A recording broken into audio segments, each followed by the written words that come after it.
Giant Stalker, Dragon Stalker, Crypt Stalker, Demon Stalker, Rift Stalker, Grown Stalker, Crypt Stalker, Scourge Stalker, Wind Runner, I'm a boning lead skill hunter. A death dealer, a life stealer, that's just the cost of being... Welcome to episode 144 of the Hunting Party Podcast. This is Euripides from WoW Insider, out DPS, and Call to Auction. And I'm Dark Brew from thebrewhall.com and the Brew Hall on Twitter. And this is Frosttime from Warcraft Hunters Union, WoW Insider, and Frosttime WHU on Twitter. And I'm Ollie Sonder from the Hunting Party Podcast. Today is Saturday, September the 8th, 2012, and if you want to participate in the chat room but aren't registered, just type at Ghostcrawler, and then you'll be prompted to register, as well as send Ghostcrawler an awesome hunter tweet. Indeed. Speaking of the chat room, we are joined today in the live chat room by Anamander, Avarice, Bellasky, BM Jager, Elapide, Esnavip, Foxtrap05, Get the Great House 2, GT Youngblood, Habtor, Hotshot, Gunt, Induates, Licked, Premox, Safranar, Scruffy, Slugslinger, Stone Tempest, Taekwondo, and Tilluri 2, Warvinny, Zudamus, and as always, your lovely moderator, Ollie Sonder. And if you have a question for us today or a topic you would like us to discuss, please send it in a private message to Ollie Sonder, and she will rank your question and, in fact, determine whether or not it gets asked based on your answer to this question. If you could ask Ghostcrawler any one question in 140 characters or less, what would that question be? Spaces count. As does the at Ghostcrawler, I think, or at Greg T. Street. Indeed. So, on the announcement front, I think our first announcement or news is Ghostcrawler is on Twitter. Yeah, that was awesome. Yeah. Apparently somebody else has at Ghostcrawler, and that's the only person that he follows. I just saw him. Ghostcrawler has it now. Oh, he got it? Yeah, I believe he does, yeah. Somebody was actually holding at Ghostcrawler just for Ghostcrawler. Oh, that's amazing. Yes, and so Ghostcrawler first got on at Greg T. Street, and somebody made a comment like, oh, you could talk to that guy who has it and see if he'd give it up to you because he's not posted anything. And Ghostcrawler's first response was like, well, it's probably better for me to use Greg Street anyway, so that way when I get fired I don't have to change my Twitter handle. And then later it turned out this dude was like, no, I'm just holding it for you. And then then he switched to at Ghostcrawler and was like, oh, fair enough. Once I get fired, they're probably not going to care what I tweet anyway. Fair enough. So, yeah, within moments of his showing up on Twitter, he had hundreds of questions and seemed to be answering them all. Oh, my God. This is not going to last for long. No, I don't think so. But I think, since he just got on Twitter and he's only getting, a few hundred questions a day, he was just, clearly doing something, coming back, and at least, God, I think the last one I saw last night was at like 10 p.m. or something, but clearly firing back 140 character or less responses left and right. Just take a look at where he's at right now, just as a little update. Yeah, okay, he now has 8,532 followers. That's awesome. And how many tweets? Oh, that's a good question. I just closed that, of course. He has 138 tweets, and he is following 4 people. Nice. Who? He's following some guy, Bashiok, Zerum, and Kritho. Cool. Yeah, so those are all the community folks at Blizzard. Yeah. Yeah, exactly. Blizzard's been pretty good about getting their folks out on Twitter, and they've been pretty good about actually keeping engaged with it. So I was pretty happy about this. So I think what this means, and this is the interesting thing, you're going to start seeing this a little bit on. In fact, it's already up on MMO Champion. They have a giant page of all of his tweets, because he's not just tweeting random little things. He is literally answering questions and answering class questions. You're getting a lot more out of Ghostcrawler on Twitter than you do on the forums. So yes. For some of you guys who have scorned the Twitters until now might be the time to sign up and follow at Ghostcrawler and at Frosttime WHU. So we should probably go over some of the new information, some of the new answers that he's given regarding hunters. Of course, the most important one, in my opinion, was I decided to ask him, can you tell us, for the record, how awesome you think hunters are? And he replied, this awesome, and then drew a little text art of, an approximate meter of how awesome we are. It was approximately 2 inches long, and I'd like to say that I approve of the fact that Ghost Crawler thinks that we are about 2 inches of awesome. Yeah, although I said I was a little disappointed that he did not use all 140 characters in that reply. Yeah, if he had used he should have used really 147 characters with some ellipses at the end. But of course, we have no idea what that means without knowing how awesome he thinks other classes are, right? Because it is, after all relative. Exactly. It doesn't matter how big you are, as long as everyone else is smaller at 2 inches, you're a monster. That's as far as we're taking this. He did, however, get back to Brain Deadly, who is an awesome hunter PvPer, and Brain Deadly had asked him, saying basically Beast Mastery right now is viable in PvP, but Marks and Survival are terrible. Is that something that you're planning on changing, or is it, mainly? Oh, and then he explained that it is mainly due to the utility that BM has. And then Ghostcaller replied with a question: utility beyond lots of damage cooldowns. So it sounds like... What utility does BM have outside of more damage? I mean, I guess they can break a CC. Self-heal. Oh, and the larger self-heal with the... Yep. Yeah, I mean, they can also... Hugest one. Yeah, they also get an extra break with Big Red Pet, right? Mm-hmm. Yep, exactly. So basically, BM used to be this. That people considered it sort of the button mashing spec, where you didn't have to be that good at PvP to do extremely well as BM, because basically everything that BM is about is overpower. It's basically, as soon as another class tries to lock you up, you just overpower them and use that, because that overpower, whatever they just did to you, comes with a built-in damage increase. Your Big Red Pet, basically. So, games can be very short, games can be very long, but essentially every what feels like a short period of time in PvP, an opposing BM hunter would just turn into the Incredible Hulk and just smash you, or his pet would. And now at the same time, he can call 5 Spirit Beasts and heal himself back up to full if you decide to deal with this by damage. Marksmanship was still the highest skill cap and the highest potential rating on average, because of the fact that they had readiness. But aside from that, now everybody has readiness, so marksmanship's only advantage is basically gone. And survival's never been popular for PvP, except for a brief period when Cataclysm launched, when it was just ridiculously overpowered. Yeah, so I mean, I think there is certainly from what we heard from Zumio, there's a legitimate complaint about the state of stuff. But really what happens is marksmen had a couple vital tools in their toolbox that got given to everyone. Yeah, that's the big thing. We talked about the readiness and silencing shot. Were the two big ones that everybody has now, which makes sense that another spec might take over. Well, the other... Yeah, exactly. And the other pure DPS classes, I want to go out on a limb, and I'm not an expert here, but I want to go out on a limb and say that I'm pretty sure at least some of them have only one serious PvP spec, which isn't to say that you can't enjoyably PvP in any of them, but, I think, for example, rogues are much more likely to PvP as subtlety, or was it assassination? I don't know anything about rogues, but I do know that most rogues have the same tool set that I fight against. And I think that there's also a few other classes like warlocks. You don't tend to see more than one spec of warlock in arena.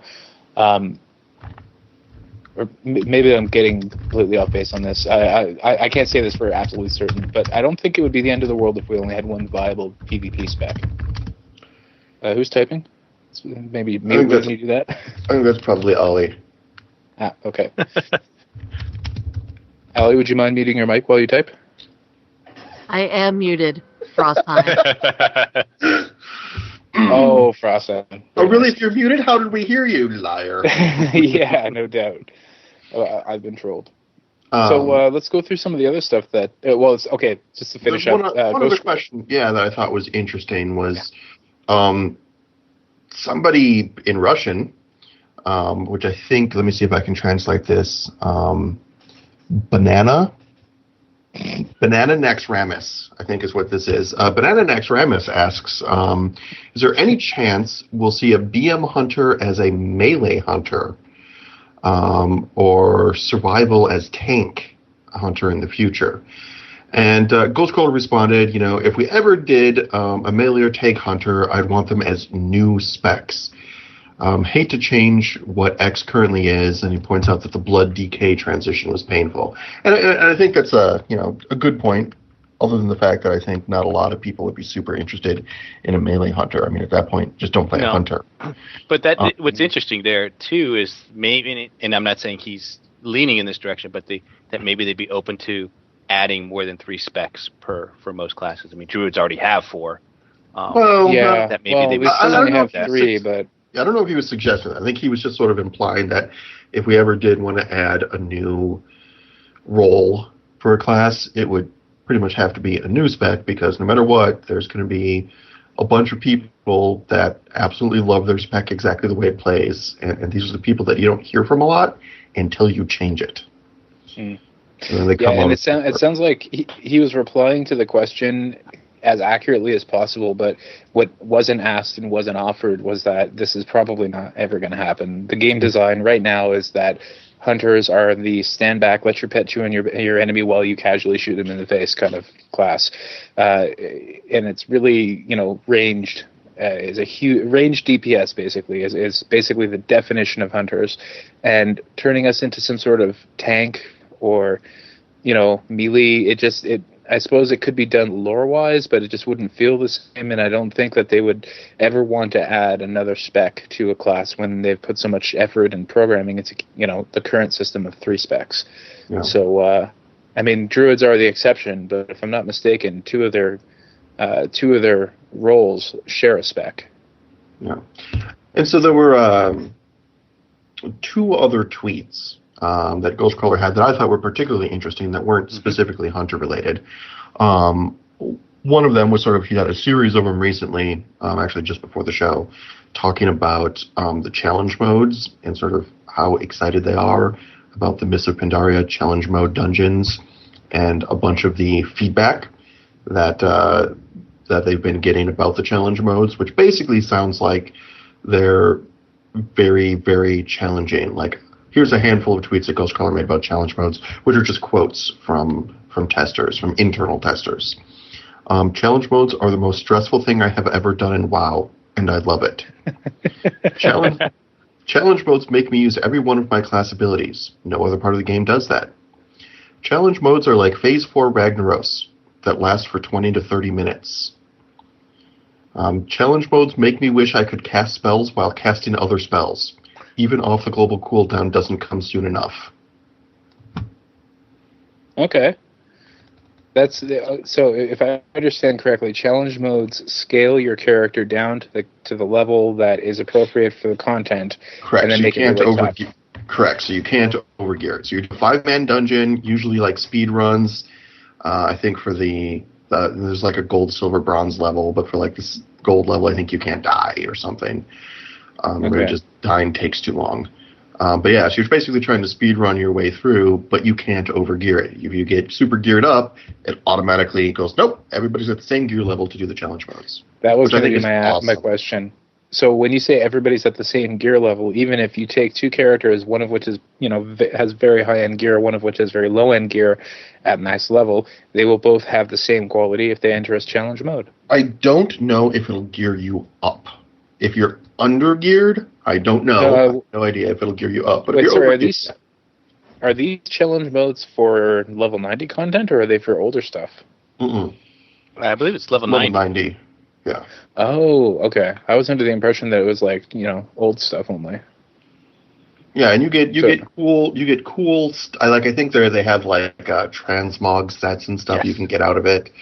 But I don't know. It's, to me, that's super cool. Like, having 5-man content that's legitimately challenging, that you're really trying to do super fast without just overgearing and AoEing your way through it. That's awesome gameplay if they can pull it off. And it sounds like they've got that knob tuned pretty high, which is probably the right way to do it. Yeah, exactly. Here's the thing, though, is that... go ahead. I was going to say, I just hope it doesn't come into a situation where you need certain class compositions to get an advantage. Because I could see that happening if it's very tuned.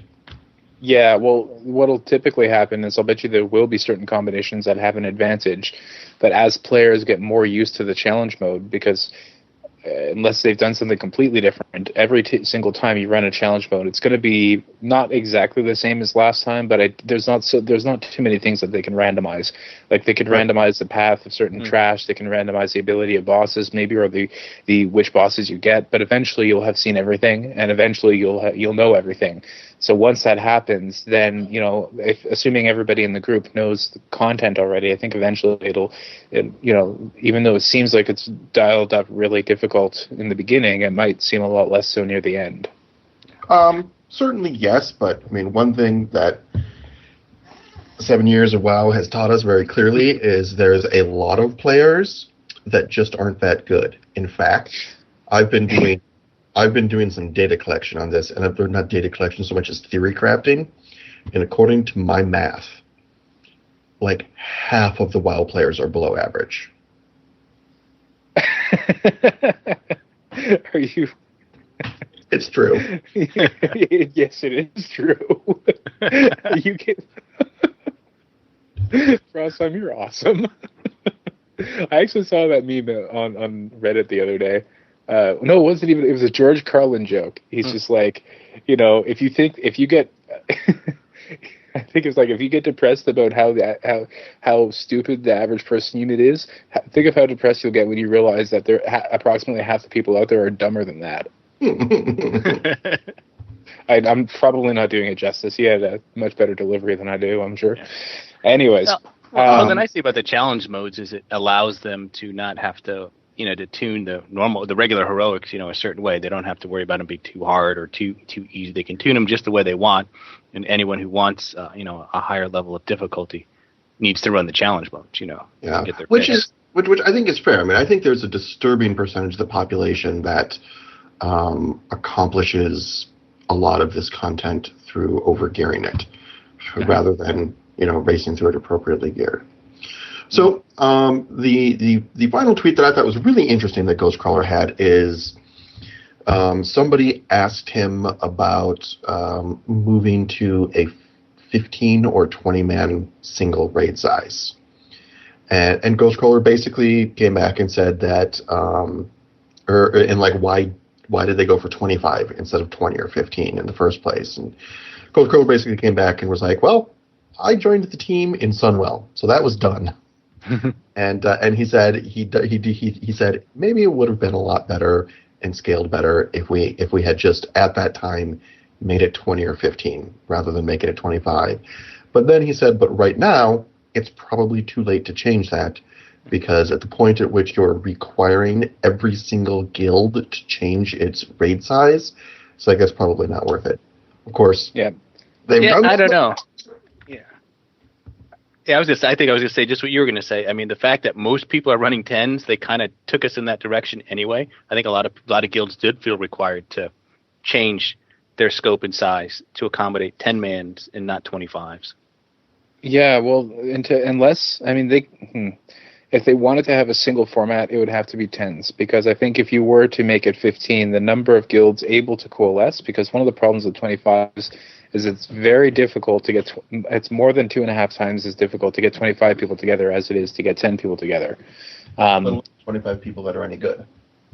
Well, that's not even, I'm just talking about it if you control for the skill of players and discount things like whether people prefer 10 or 25, and you just look at, if you imagine two different worlds, one of which 10s are possible, one of which 25s are possible, the number of people who could raid, and if their only options are 25, like if you had a server where only 25s could exist and another server where only 10s could exist, the number of people that would be able to raid on the 25 server would be lower, even if the players are identical.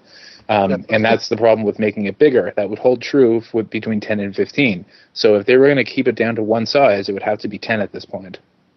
Yeah, see, once again, we're having the same discussion. I think maybe this episode needs to be called Size Matters. The interesting thing is they have forcibly changed the raid size once. It used to be every raiding guild every raiding guild in the world was a 40-man guild. And when they dropped that to Yeah. 25, raiding guilds dropped like flies, but overall we ended up with more.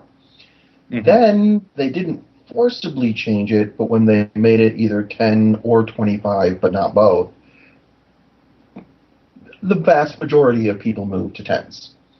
And that was before even that they had the same lockout and the same gear. Well, it was kind of...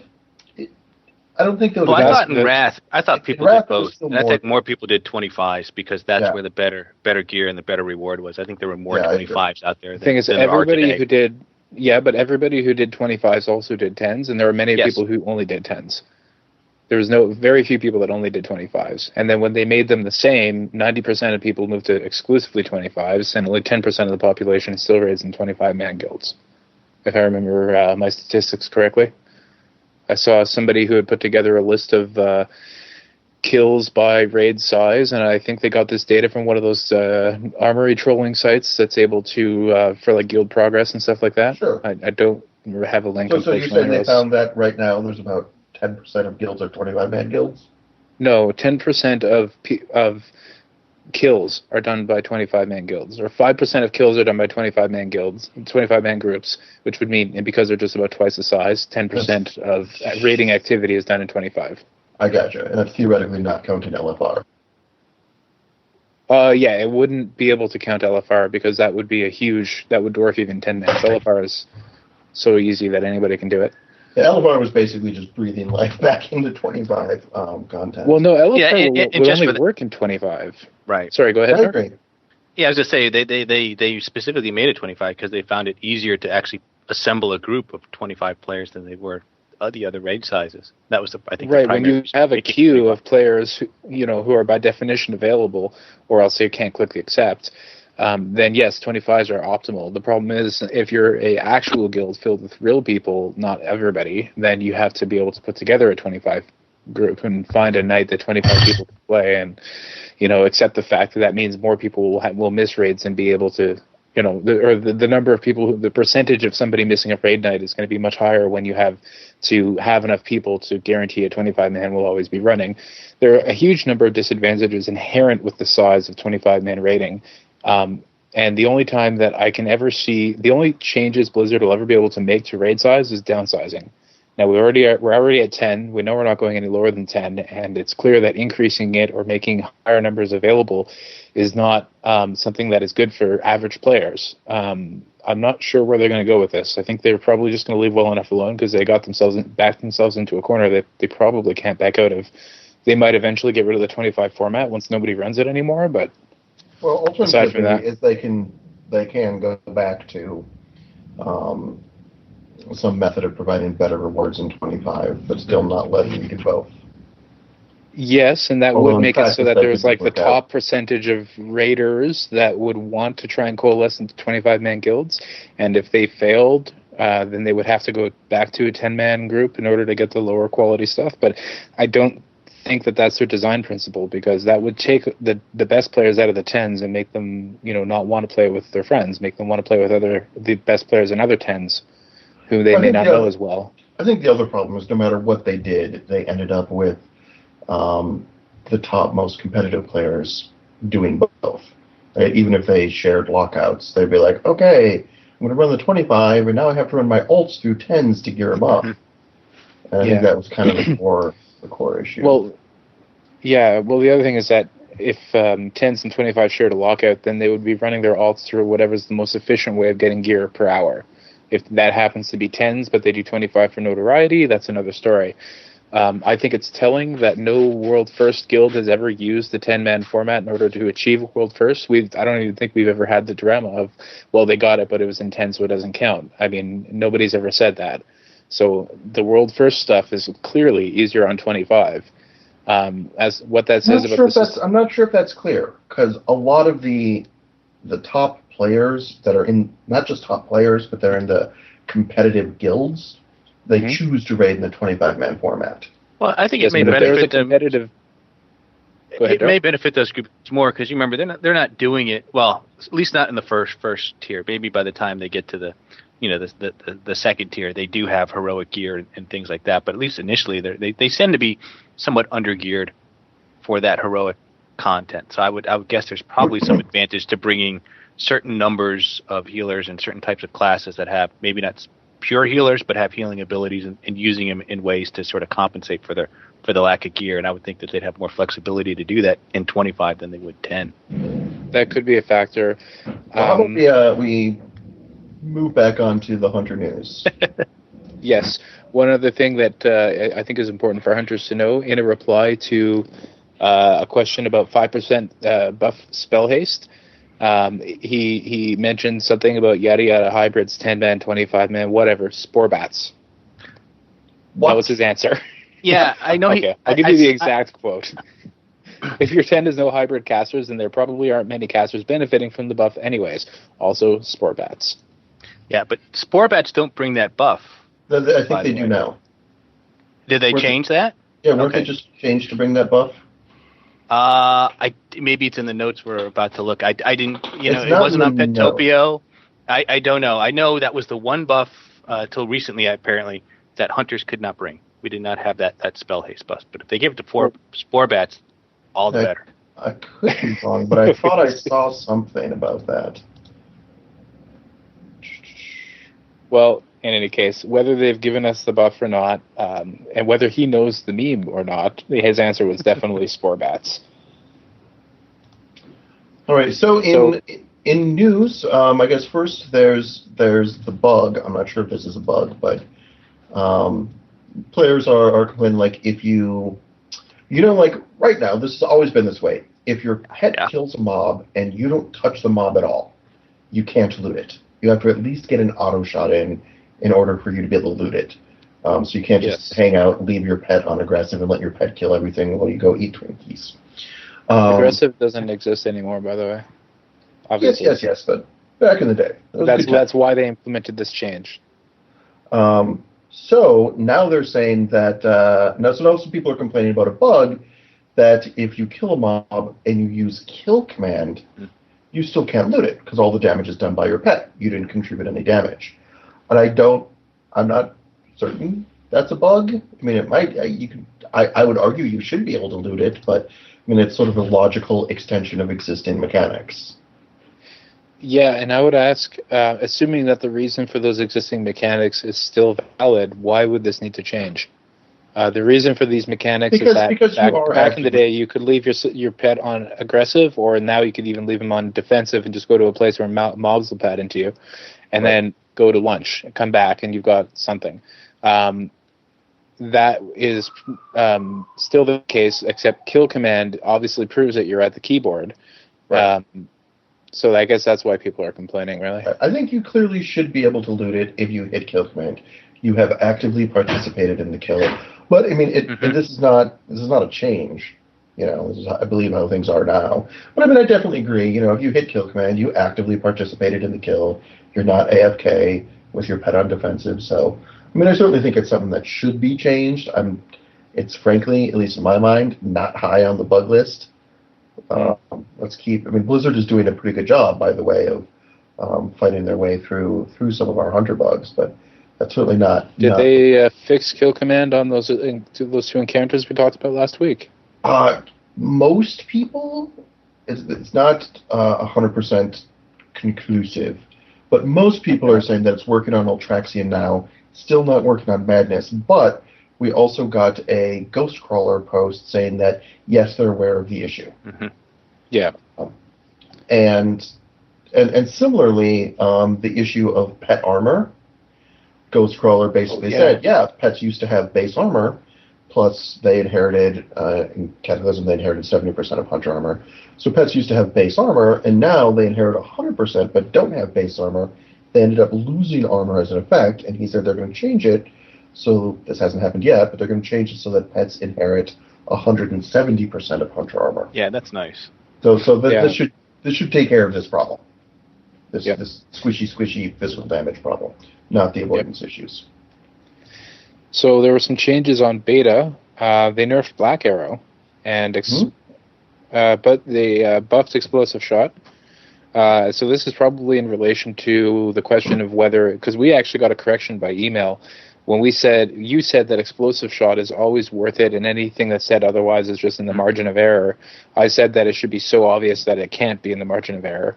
And apparently Blizzard thinks I'm right and you're wrong, neener, because explosive shot. Well, we double checked it on Female Dwarf Beta on the air. Did a quick double check because I had tested it, and I saw technically explosive shot is looking better than arcane shot, but then it showed a pretty clear difference on Female Dwarf. I actually got an email from Zahara who said, "Well, that's at level 90. At level 85, level 85, they're much closer." Which is what I saw was they were very close.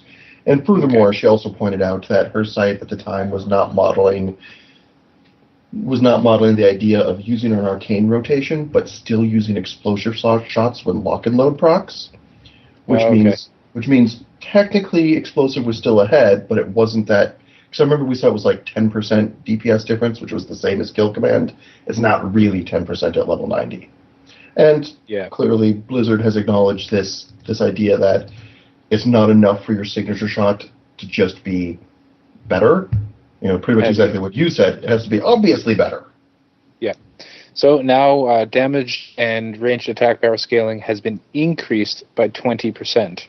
So I think that this will have to be tested as to whether it just went up to whatever it is, from whatever it is to whatever it is plus 20%, or whether it went up, 20% from there.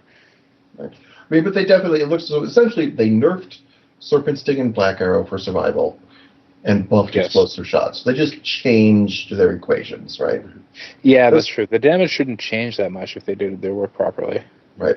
Actually, I had a really interesting conversation with Zahara about this, because we were kind of going back and forth chatting about, what is it about explosive shot that is giving Blizzard so much difficulty in tuning, right? It's, even going back throughout Cataclysm, it's way too tough, or, oh no, it's too weak.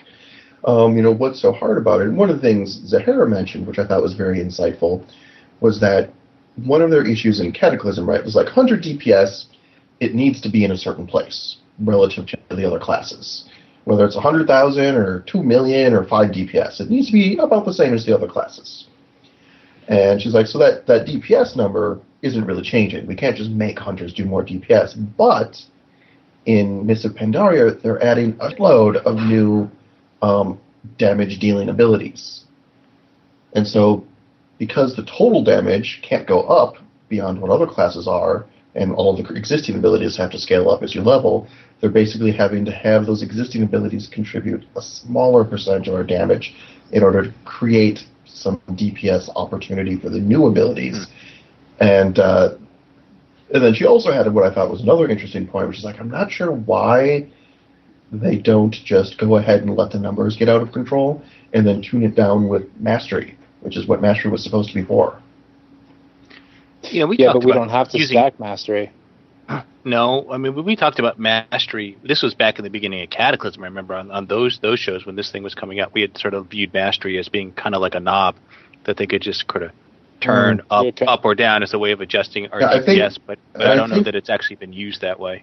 Well, and I think the reason... Well, I think one of the reasons is as long as you have because that's what they talked about when they first introduced Mastery. Mastery would be the tuning knob. It's like, oh, we need to tune this spec's DPS down a bit. We'll just notch the Mastery down. And we saw that happen a couple of times, but you can't really turn the knob that much because you also have to have something close to balance of our secondary stats, right? If you turn Mastery in half, suddenly, oh my God, it's a horrible stat on gear. Yeah, and more to the point, people will just reforge into haste or crit or whatever. What they would need to do is if they wanted to make Mastery the knob that they would turn in order to change their DPS without having to do any complicated, range attack power modifications, they would have to make it not reforgeable and make it appear on every piece of gear. Right, see, and that second one is... kind of like agility. At which point, why don't they just use agility? Right. Well, it's interesting because I don't think they... Well, except agility tunes all hunters, not one spec. Oh, yeah, that's right, of course, yeah. But it's interesting because I don't think they mind, Mastery is, theoretically, let's just say Mastery is the worst stat. Like, okay, we're all going to reforge out of Mastery. I think they're cool with that. The problem is when Mastery is so much worse that any gear with Mastery is basically gear you can't wear. It's fine if you have a stat that you want to reforge away from because it's a tiny little bit worse than other stats, which has basically been the situation throughout Cataclysm. You know, like, sure, we've got like our hierarchy, crits the best, we've got a haste and mastery, you know, but the difference between those secondary stats has always been very small, even across all the gear. But if that difference was really big, suddenly just that gear, because you can only reforge 40% of it, that gear would be untakeable. So maybe mastery back in the day. Yeah, so maybe mastery became, you know, was a good idea as a knob, but the actual implementation as a secondary stat made it so you just couldn't turn it down that far. You couldn't turn it up that far. It still has to be within a pretty narrow range compared to those other stats. Yeah, if they wanted to make this tunable that way, they would have to have redesigned mastery so that it's more like PvP power or PvP defense, in that, you know, you can't reforge in or out of it. It comes on the gear. It doesn't necessarily, it's not something you can min-max. It's just, you know, some base quality of your gear. And if they had done it that way, then it would be a knob that they could easily tune a spec's overall DPS without worrying so much about whether, figuring how much can we nerf explosive shot before they start using arcane shot instead. So another change was to the pet AoE. Burrow attacks no longer cost 50 focus. They now cost 10 focus initially and then 5 per second. I imagine that there is still a cast time on this, because obviously there's going to be a limited amount of time that you can do this, depending on how much focus you have. But is this like still a finite amount of time? Like, you don't have to plan it at all? It'll just take a certain amount of focus now? It's a good question. As far as I know, and I haven't seen these changes in game yet, in the beta yet, but as far as I know, there's still an actual cast time. I think the idea was, they still wanted it to be relatively expensive, but one of the problems is if you have your pet out fighting single target right now, it is focus starved. And so then all of a sudden a pack of mobs comes out and you want to AoE, there's no way you have 50 focus to have your pet AoE. So I think this makes it a lot easier to trigger that AoE. And then, you know, the pet's focus regen, which is generally going to be over 5 a second, will be enough to maintain it. All right. So that's my suspicion on the idea behind this change. Okay. They also mentioned here, that we had an attack called Fire Breath that increased magic damage taken by 5% by 8% for 45 seconds. That's like, I guess, Curse of Elements. Now it's down to 5. Is that like? I don't know, but I have to assume. Did they nerf all the other ones too? Yeah, I would think so. The buff. Usually, we know that traditionally the pet buffs have been identical to their, class counterparts. So if they're reducing this one, I think they're reducing it all across the board. I think so too. All right. Well, I know that was a pretty important buff for a lot of classes, so maybe they just wanted to make it less important, so it didn't stand out. Lastly, Murder of Crows scales with BM Mastery. Yet another thing to make BM hunters just obviously awesome. And 2 inches of awesome. And it was a bug that it wasn't. It was a bug fix, yeah. But so I think it's important to stress that Blizzard's been doing a pretty good job of playing whack-a-mole with bugs and getting them crushed. And the ones that haven't been fixed yet, they've at least addressed and said, hey, yeah, we know this is an issue. Here's what we're going to do about it. So I'm very, very pleased at the rate of success, even though it's just, oh, my God, this made me cry. There was, Ghostcrawler responded to some guy in the forums who's just railing against Blizzard, like, it's been 5 days now. 5 days, and you haven't fixed this. And I'm like, do you realize how ridiculous you sound? And this, of course, is what kind of drove Ghostcrawler away from the forums in the first place. And hopefully that doesn't happen on Twitter too soon, but it seems to. And the important thing about it is Ghostcrawler. It's not like Ghostcrawler got his feelings hurt and left. It's that Ghostcrawler realized that by answering, some small percentage of posts on the forums, he was actually causing players as a whole to be more upset with Blizzard than when he said nothing. Whiny and annoying, and people are, and demanding yeah. attention, right? Like That's how it, yeah. possibly answer his question and not mine. Yeah, I don't know. I think it's impossible to communicate effectively with large groups of people without having, you know what he should do? He should have a podcast. Damn straight he should. He should have a podcast. Seriously, that is one of the most effective ways to communicate with people.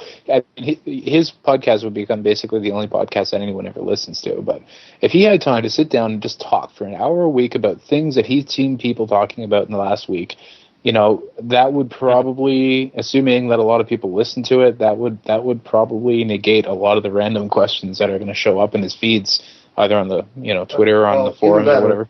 That would just spawn, much like him answering the questions on the forums, will just spawn tons more questions. I mean, you think about 10 classes in an hour to talk about them. You're just gonna, there'll be a couple classes that are not talked about on any given podcast. Most classes will be barely talked about, and then somebody will. Which happened on the forums. Someone come out like, I noticed you answer Paladin questions way more often than you answer Rogue question. WTF? I mean, that happened. People were seriously frothing about percentages of questions answered. And it was very sad. What though? I think that if I were in that situation, because he has it, I think he comes from our ranks. This guy used to be a gamer, like paying for somebody else's games, and he was on their forums complaining about stuff in his class, I'm sure. So that's why he's always in there, responding to the QQ. But in my opinion, I think he should be responding only to things that have value. The best way to train an audience is to not respond to the people complaining about what portion of time you spend on this or that. If they have a valid point and you're like, you know what, I have been kind of caught up in Paladins lately and I haven't been feeling the hunter love, I should make a point to change that. Don't respond to them. Change it. But don't respond to them saying, yeah, you're right. Or don't respond to them saying, no, you're wrong. Just don't respond to them, because the response is positive reinforcement. So everybody who gets positive reinforcement should be somebody who's trying to help and not being a douche.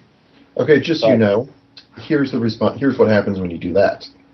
Suddenly it becomes only the brown nosers and bootlickers ever get their questions answered.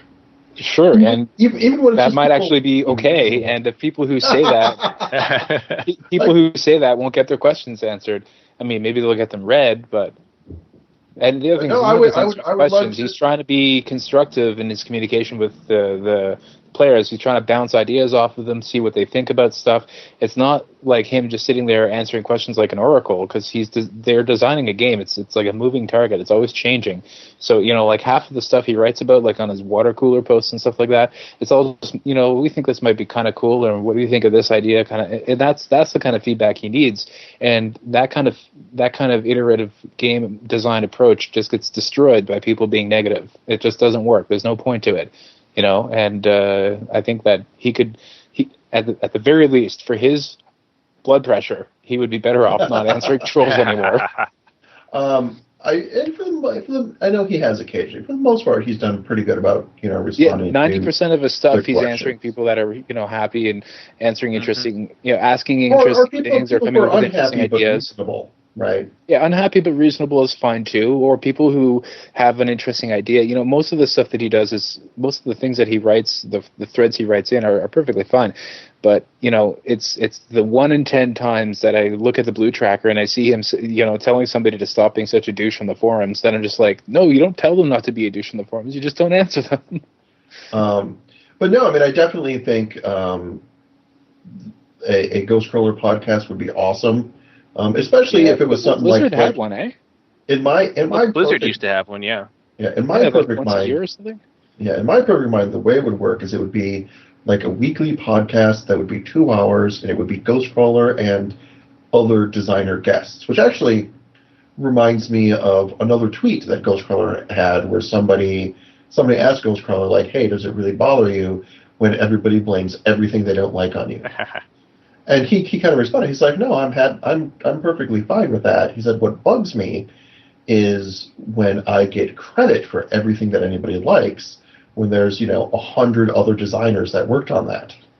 And I think a podcast would be another way to highlight that a little bit more. Ghostcrawler has really kind of become one of the big public face, and I think a podcast type format would be a pretty good way to to get people to understand a little bit better that, hey, there's a lot of other people working on this, and we can get a better sense of the personalities and the fact that it's a big team effort and that it's not just some guy laying down the law, but it's a whole bunch of people agreeing on this. They could call it the. They'd have to make some sort of pony joke. In the podcast name, it has to be like Ghostcrawler delivers a pony or something. All right. Should we hit some Q&A here? Yeah. Did we want to go over the part about the value of pet buffs, or did we just want to go straight to Q&A? If we want to get any Q&A done, we better do it now, I guess. And email too. Yeah. Do we have Q&A? Do we have Q, I should say? I'm sorry, it looks like somebody just posted a whole bunch more tweets here in our show notes. Oh, wow, okay. Well, I think it might actually be worth hitting those because these are from Ghostcrawler. I'm going to zip through a couple of these. I think they've always been there. I just didn't scroll down to the next page. Holy crap. Some of these are tweets I haven't seen. We hunters want to collect and keep more friends. Why won't you allow us to keep more pets in stables? Ghostcrawler says more stables. Not enough? Ghostcrawler says more stable slots would be fine to a point. Don't want hunters feeling like they should tame every pet they see. Somebody else, we hunters want to collect and keep more friends. Why won't you allow us to keep more pets in stable? The same guy. Responds, taming should be a decision. There are plenty of collect all achievements. Hunters aren't crazy cat hoarding ladies. Well, not all of them. Not all of them. Here's a... Yeah, go ahead. I was just saying, I understand what he's saying, but I think maybe 5 more slots would have been nice for this expansion. They did introduce just to give a fair number of pets. It doesn't have to be 25 more, but a few more I think would have been a good thing. I think so. I understand where he's coming from with that. He doesn't want to make it so that there's no opportunity cost for taming a pet. However, the negative impact of people having to let go of a pet they formed an attachment with just so that they can have whatever collection it is that they're working on from the new expansion, that's rough. Yeah, but most of the pets are just so easy to go out and get now, aside from the hard to get ones, which there aren't that many of those. You know what I mean? So, if it's just a run-of-the-mill bear or something that you've had since you started leveling, well, you can always go out and drop that. Yeah, but you know what? When I got rid of the cat that... I never used to make that joke about untextured cubes when I still had that cat, the one that I tamed when I started my hunter. To me, it looked like my real cat, my wife's cat. It looked the same as my real cat. And, I know I could get more cats or different cats. In fact, I even had different cats. This is back in the day when different cats had different levels of rake or whatever. You had to go and tame them all and teach them to your current cat. But that was like... I didn't used to make jokes about textured cubes until I had to get untextured cubes until I had to drop that cat to get some. I forget what I got. This is before they increased it to the first time. I think the first time they increased it to 5? Yeah, it went from 3 to 5. Yeah, so when they went from 3 to 5, 2 days before, I had gone and released the very first cat that I had ever tamed that I named after my real life cat. Ever since then, I've been an untextured cube guy. Two others, one of which I think a lot of people are going to be super interested in. Oh, look at that, there's more than 2. Somebody says, in Sims for beta, Hunter DPS is very... Okay, in Sims for beta, Hunter DPS is very low compared to the other classes. How are your internal Sim numbers compared to the rest? High, middle, low? And Ghostcrawler just responded, how close are the 4.3 Sims to, quote, reality? Once again...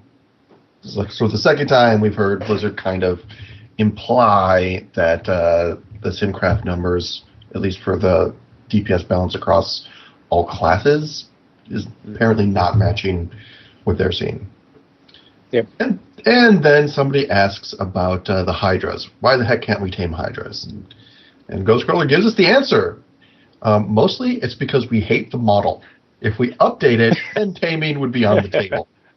No promises.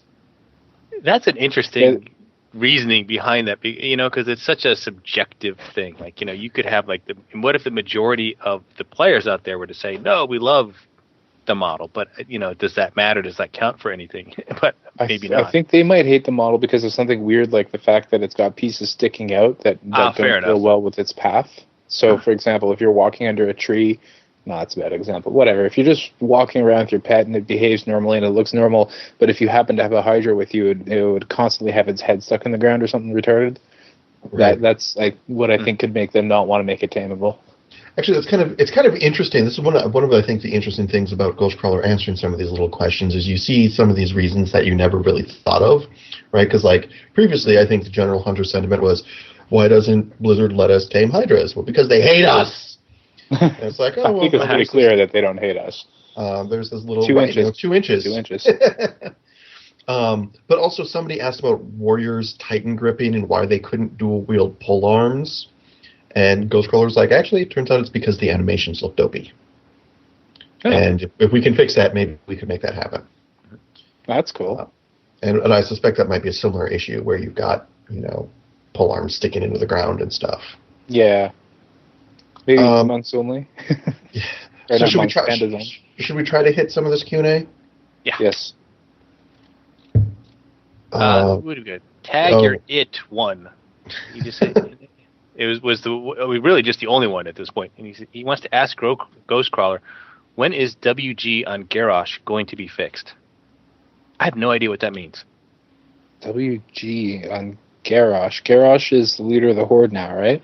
Right. Yes. I think he means Wintergrasp on his server Garrosh, but I could be wrong. Oh, maybe. Oh, Oh, I Garrosh didn't realize it server. was broke. I'm not sure there's a whole lot Ghostcrawler can do about fixing PvP that closely, but Yeah. Was that just the different. Yeah, there's no question. yeah, Okay. that was the only thing I got. All right. Do you want to try to pick away a couple more of these emails or at least one more while we have time? Sometime, no time. Yes, that's So our first email is from Speed A. Who says, thanks for really helpful and informative podcast, blah, blah, blah. I decided to make called us Traitorous Alliance. Stop reading. Whatever. Haters are going to hate. Based on the info in patch 4.0.5.0.4, going to switch to BM after playing MM exclusively since I started playing WoW toward the end of BC. Why the hell did you play MM at the end of BC? After 30 minutes on the training dummies, playing around with various pets, noticing different DPS between different pet specs, I wasn't all that impressed with my overall DPS. My gear is all high-level Cataclysm PvP gear. There we go. And running around in BG, switch back to... Okay, so basically he's saying he did more DPS as Marksman. And yeah, as we discussed last week on the show, Marksman is not that far behind. It is behind. It's not that far behind. And if you're really good at playing Marksman, and you're not really good at playing BM, you'll probably do more DPS as Marksman. But if you got really good at playing BM, you would do more DPS total. Yeah, and it's interesting that he's talking about this from a PvP perspective, but worried about his damage on the dummies. Mm-hmm. I'm assuming he's attacking the PvP dummies, which are level 85, as the same as another player. But, your Actually, pure damage... So that's a really good point that I should stress. If you are accidentally attacking the raid dummies, which as we've mentioned are level 93 now, a higher level dummy disproportionately hurts BM. And that's because of the pet melee attacks getting all the glancing blows. And the glancing blows go through the roof at the extra high level stuff. So if you're attacking the wrong dummy, disproportionately affects BM. Mm. He was also asking about gemming for BM versus other specs, and or whether it could just be his use of agility, gem for agility, gem for agility. There's your gem for three specs. Yeah, it's pretty much the same. Yep. So yeah, basically it's just going to come down to rotation, being used to it, and as you know, PvP is more than pure damage. So get used to having a different toolbox. Now every time somebody CCs you, you got about a 1 in 5 chance to being able to be like overpower, counter strike. Obviously there's not the actual abilities, but you blow Big Red Pet and just go hog wild on them, and you've still got readiness and silencing shot and scatter trap and all these other things that you're used to, but you just do a heck of a lot. Oh, well, another one that you might want to get used to is pet paving. Paving. Pathing. Oh, God. Anyways, your pet's going to walk like a dumbass for a while. Sometimes you have to, especially if you're doing any arenas, sometimes you have to be pretty careful about where you position your pet in order to make sure that it doesn't do things like, run around the entire map just to get to a spot 5 feet to its left. But anyways, that's all I got. Yeah, you're right. That BM is a PvP. really interesting question for a PvPer. So for a PvPer, you don't really think of people sitting on the dummies measuring stuff. But, well, they do sometimes. They do absolutely need to know what their burst damage is. They need to know, like, if I blow this cooldown, how much more is it? Now, if I blow that cooldown, how much more is it? What if I stack the two? Is it really worth it? Because, what happens if I get CC'd right in the middle of this stack? I'm going to have to use a trinket for something I would possibly want to just sit through if it weren't for the cooldowns. In terms other things like, do I gem agility or crit or haste? Sometimes it's not gemming. Sure. Obviously, gemming you would want to go for agility, but sometimes it's stuff like, reforging or whatever. And there's absolutely a valid reason to test on the dummies as a PvPer, but it's not for the overall spec. You wouldn't want to make your decision as to which spec you use based on your DPS on the dummy. Right. Therefore, you want to get the next one. Yeah, do you want to try to squeeze one more in? Yeah, Sure. We started 5 minutes late. This is from Licht, and he wants to know about how BM will fare with new raid mechanics.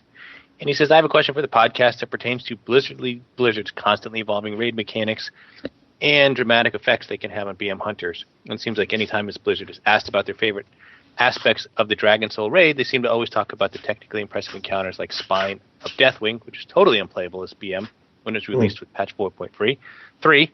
And now with the release of 5.04, another large crop of BM-related bugs pop up, again with more mechanically intensive encounters. So he wants to know, does the podcast think that BM will be thought of as a subpar specialization by the progression rating community due to pet abilities, pathing, and AI not getting along with some of the newer mechanics that push the WoW engine to its limits? Thanks a bunch.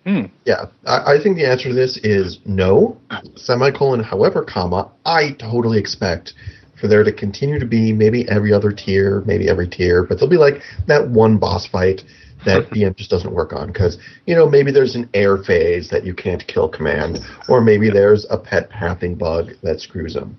On the other hand, if we ever have to, hide behind stuff again while the pet can stay out and kill command, that'll be awesome. Yeah, I think it'll be a question of, like we said, right now, the other specs aren't drastically behind BM in terms of damage, and there will always be fights that prefer one spec over another, and they said that they wanted to make that part of the design. Now, if it's a bug, like an actual bug, like your pet can't even attack the boss at any point in the fight, then that's probably going to get fixed. But if it's something like, this boss doesn't have a back, what do you mean get behind his back? There is no back, you're fighting a wall. I don't know, whatever. Sure, that happens.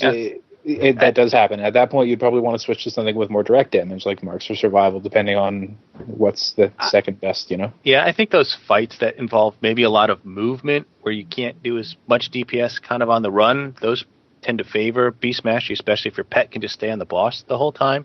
Mm-hmm. But I think fights that have like a lot of ads, or at least there's a lot of target switching, may not benefit Beast Mastery as much, especially if the pet has to go pop from one place to the other and run great distances to get to a target to DPS. If that's what's required, those tend to favor the other specs where more of the damage comes from your shots and abilities.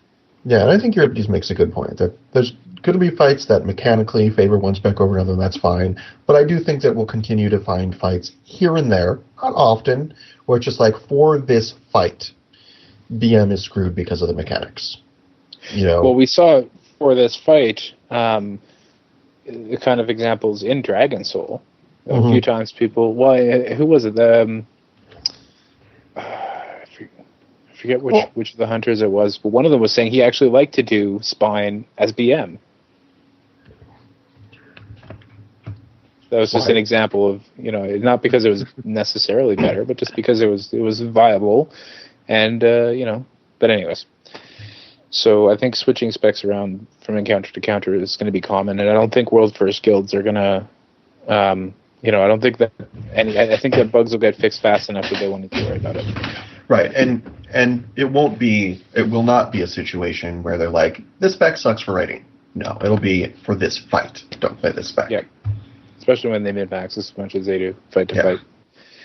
All right, you guys want to go ahead and screw up the outro this week? I want to do it correctly, without any accidents or mistakes. Put me on the point, why don't you? You've been listening to episode 144 of the Hunting Party Podcast. This is Euripides from OutDPS, WoW Insider, and Call to Auction. And I'm Dark Brew from thebrewhall.com and the Brewhall on Twitter. And this is Frostheim from Warcraft Hunters Union, WoW Insider, and Frostheim WHU on Twitter. And I'm Ollie Sonder from the Hunting Party Podcast.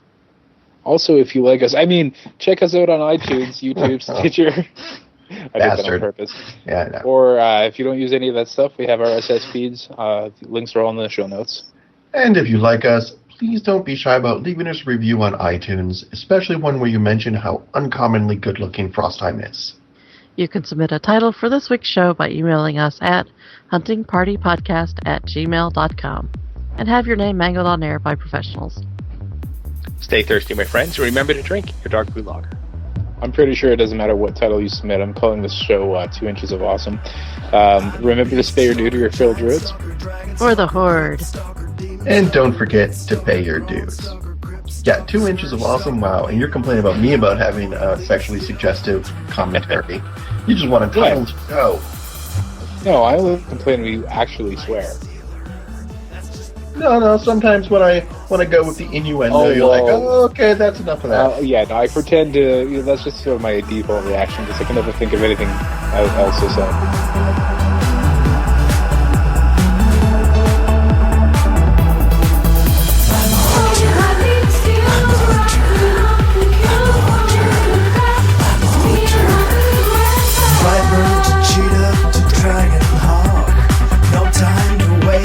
I can jump shot, BM, MM, and SV. I can rock out any tree.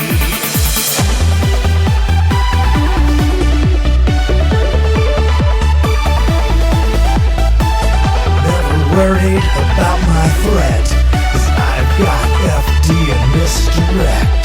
Catching loose mobs in my traps. I never miss, 'cause I am hit capped. 'Cause I'm the hunter, not the marked. I'm the fighter, not the spark. I'm the kiter, not the kite. I'll top the meters every fight. Raiding and game, dealing death. Just me, my gun, and my trusty bed. Now let's begin with Illidan, Osirian, and Gil'jaeden, Magdamar, Asgalor, Gruul, Cthulhu, and Razorgore, Onyxia to Ragnaros. Which one have we killed the most? Kel'Thuzad to Malygos. We even killed Akama's ghost.